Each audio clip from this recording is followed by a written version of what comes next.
अस्सलाम वालेकुम, नमस्ते, सत श्री अकाल। मैं हूं आपका अपना भाई सैयद उमर। आज की इस वीडियो में हम बात करेंगे Bharat, Pakistan, Iran, Lebanon, US, तुर्की, इन तमाम देश दुनिया की खबरों के बारे में। और आज की इस वीडियो में हम ये भी बात करेंगे जो अमेरिका और ईरान के बीच में ओमान के मशहद में मीटिंग फिक्स होने जा रही थी। मैं आपको पूरे तरीके से बता दूं कि वो मीटिंग अभी चल रही है। कुछ यहाँ के अधिकारी मौजूद हैं, कुछ वहां के अधिकारी मौजूद हैं और दोनों ओमान के मशहद में मिलकर मीटिंग चला रहे हैं। और जैसे कि आपको मैंने पहले वीडियो में बता दिया था कि ईरान ने पहले ही क्लियर कर दिया है कि भाई हम परमाणु हथियारों को लेकर बात करेंगे, लेकिन अगर आप चाहते हैं कि हम अपने बैलिस्टिक मिसाइलों को लेकर बात करें तब हम हमसे कोई चीज जिक्र नहीं करेंगे। अपनी बैलिस्टिक मिसाइलों का जो भंडार है, हम जो मिसाइलें बनाते हैं वो क्यों बनाते हैं, क्यों नहीं बनाते हैं, या फिर उन्हें रोकना चाहिए, नहीं रोकना चाहिए, इन किसी भी टॉपिक पर हम आपसे जरा सा भी गुफ्तगू नहीं करेंगे। देखा जाए तो इन दोनों देशों में बातचीत चल रही है, लेकिन इस बातचीत का क्या सिलसिला निकलकर हमारे सामने आता है ये तो बाद में ही पता लगेगा। लेकिन इस बातचीत के दौरान अमेरिका ने अपने एयर डिफेंस सिस्टमों को तमाम जगह पर लगा दिया और ईरान ने अपनी मिसाइलों को भी सेट कर दिया है। देखा ये जा रहा है कि एक तरफ ये दोनों देश आपस में बातचीत कर रहे हैं और दूसरी तरफ ये एयर डिफेंस सिस्टम और मिसाइलों को सेट कर रहे हैं। आखिरकार इनके बारे में क्या बड़ी खबर हमारे सामने आई है, आज के इस वीडियो में मैं आपको डिटेल में बताने वाला हूं। लेकिन सबसे पहले हम बात करेंगे पाकिस्तान को लेकर। पाकिस्तान के अंदर शिया और सुन्नियों का मैटर काफी लंबे समय से चलता आ रहा है। कभी शिया की मस्जिदों में सुन्नी फायर कर देते हैं, आतंकी हमला कर देते हैं, बम मार देते हैं, कभी जान ले लेते हैं किसी की, और कभी शिया लोग सुन्नियों की मस्जिद में जाकर वहीं उन्हें नमाज के दौरान मार देते हैं। अब यार ये नहीं समझ में आता कि इन लोगों ने कौन सा कुरान पढ़ा है, इनका जो मजहब है वो किस तरीके का है कि ये अपने ही लोगों को नमाज के दौरान मार देते हैं। भाई आप सभी लोगों को पता है कि सब अलग अलग होते हैं, ऐसा नहीं है कि सब एक से सब सुन्नी है तो सब सुन्नी ही होंगे, सब शिया है तो सब शिया ही होंगे। तो ये तो बहुत काफी हमारे नबी के टाइम से चलती आ रही है कि शिया अलग होते हैं, सुन्नी अलग होते हैं, लेकिन सब हैं तो मुसलमान ही, सब मुसलमान हैं, हर एक जैसे त्योहार मनाए जाते हैं। तो ये लोग पता नहीं भाई किस तरीके की हरकतें करते हैं। अब पता नहीं यार इस बार इन्होंने फिर से एक और हमला किया है और इस मस्जिद के अंदर कितने लोग मारे गए हैं, क्या क्या हुआ है, चलिए मैं आपको बताता हूँ। दोस्तों मैं आपको एक और बात बताना चाहता हूँ, जो आज पाकिस्तान के हालात हैं, जो पाकिस्तान बर्बाद हुआ है वो ज्यादातर इन्हीं चीजों में हुआ है। सबसे पहला असलों को लेकर, ये जो असले वगैरह बम बारूद सिर्फ इनको बनाने में, और दूसरी बात इन फिरकों को लेकर। ज्यादातर जो फिरके बरसती आती हैं वो सिर्फ पाकिस्तान से ही देखने को मिलते हैं। जो भी नए नए फिरके देखने को मिलते हैं वो ज्यादातर आपको पाकिस्तान में मिलेंगे, और इन्हीं सभी चीजों के कारण पाकिस्तान आज काफी ज्यादा बर्बाद है। दोस्तों ये जो खबर हमारे सामने आ रही है पाकिस्तान के इस्लामाबाद से। और मैं आपको एक बात बताना चाहता हूँ, पाकिस्तान के इस्लामाबाद में एक मस्जिद थी, एक मस्जिद के अंदर ईदगाह भी मौजूद थी, वहां पर जुमे की नमाज पढ़ाई जा रही थी, और तभी वहां पर एक बड़ा धमाका होता है। उस बड़े धमाके में 160-165 लोग घायल हो जाते हैं।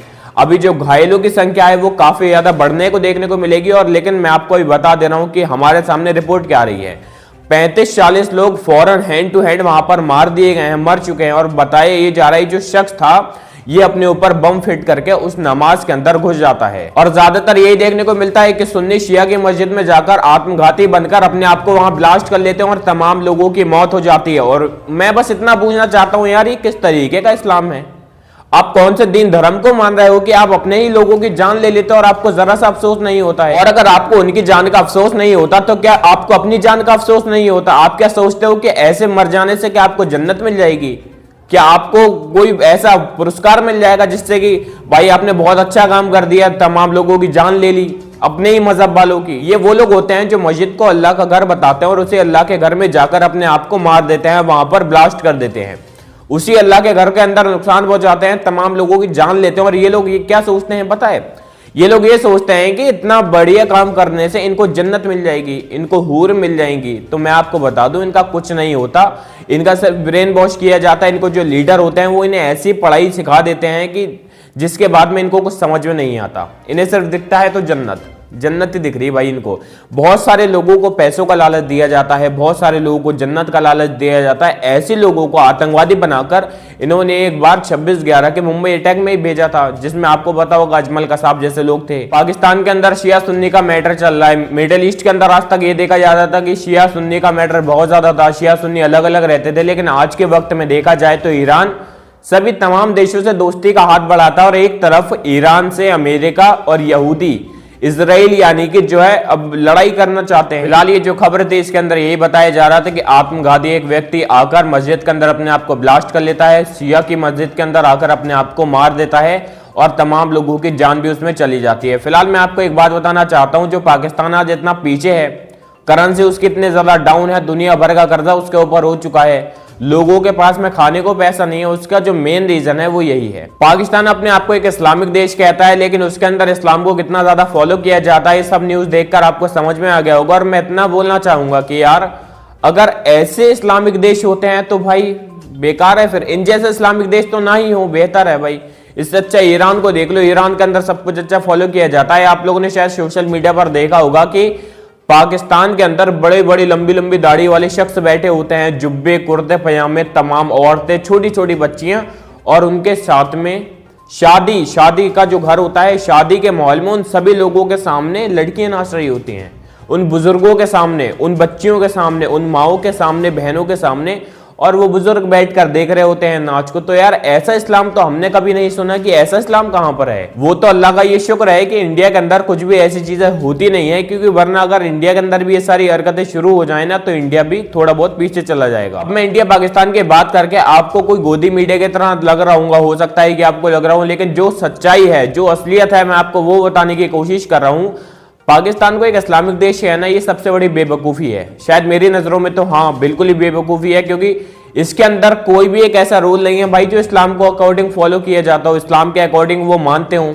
सब बेकार फिजूल बातें हैं ये, जितने भी ये लोग मानते हैं। खैर इन सभी न्यूज़ को हम लोग साइड हटाकर बात करते हैं मिडल ईस्ट के अंदर। मिडल ईस्ट के अंदर जैसे कि आपको पता होगा कि ओमान के मशहद में तुर्की एक मीडिएटर बनने का काम कर रहा है, और जो अमेरिका है और जो ईरान है, इन दोनों देशों के अंदर बातचीत हो रही है। मैं आपको एक और बात बता दूं, अभी तक बिल्कुल पॉजिटिव न्यूज आ रही है कि इन दोनों के अंदर परमाणु चीजों को लेकर, परमाणु हथियारों को लेकर बात की जा रही है और सब कुछ सही चल रहा है। लेकिन एक तरफ यहां पर ये बात की जा रही है और दूसरी तरफ लेकिन खबरें यहां तक आ रही है कि ईरान ने मिडिल ईस्ट के अंदर अपने सबसे खतरनाक मिसाइल खुर्रम शहर 4 को IRGC के एक एयरबेस के ऊपर तैनात कर दिया है। इन्होंने ये मिसाइल तैनात करने के बाद में सब लोगों को शायद डराना चाहा होगा, लेकिन मैं आपको बता दूं ये मिसाइल कोई आम मिसाइल नहीं है, बल्कि इतनी ज्यादा खतरनाक मिसाइल है कि ईरान से लेकर इजराइल, यूरोप तक ये जा सकती है। इसकी रेंज इतनी ज्यादा दूर तक की है और इसकी इतनी पावर है कि अगर ये एक देश के ऊपर फट गई तो शायद आधा देश तो एक ही मिसाइल तबाह कर देगी। और इसी के साथ साथ हमारे सामने बड़ी खबर ये भी आ रही है कि अमेरिका ने अपने एयर डिफेंस सिस्टम को काफी ज्यादा मजबूत कर लिया है।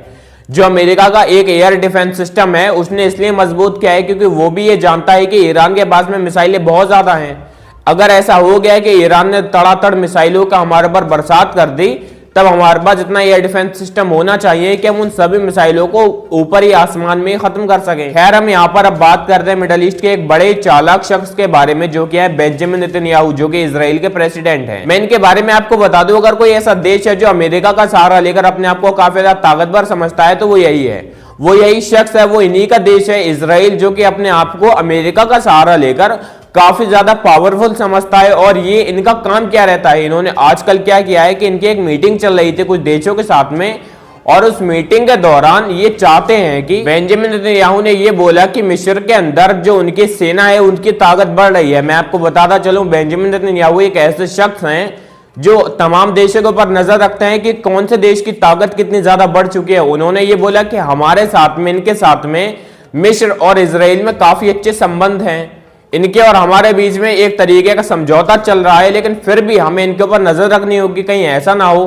कि ये अचानक से हमारे पर हमला कर बैठे। इस वक्त में जो मिडिल ईस्ट के अंदर देखा ही जा रहा है कि जो जो खबर हमारे सामने आ रही थी मैंने पूरी तरीके से आपको बताने की कोशिश की है, या फिर आपको इन सभी खबरों में कौन कौन सी खबरें ठीक लगी और जो भी बताने का लायक था मैंने आपको बताने की कोशिश करी। फिर मिलूंगा। जय हिंद, जय भारत।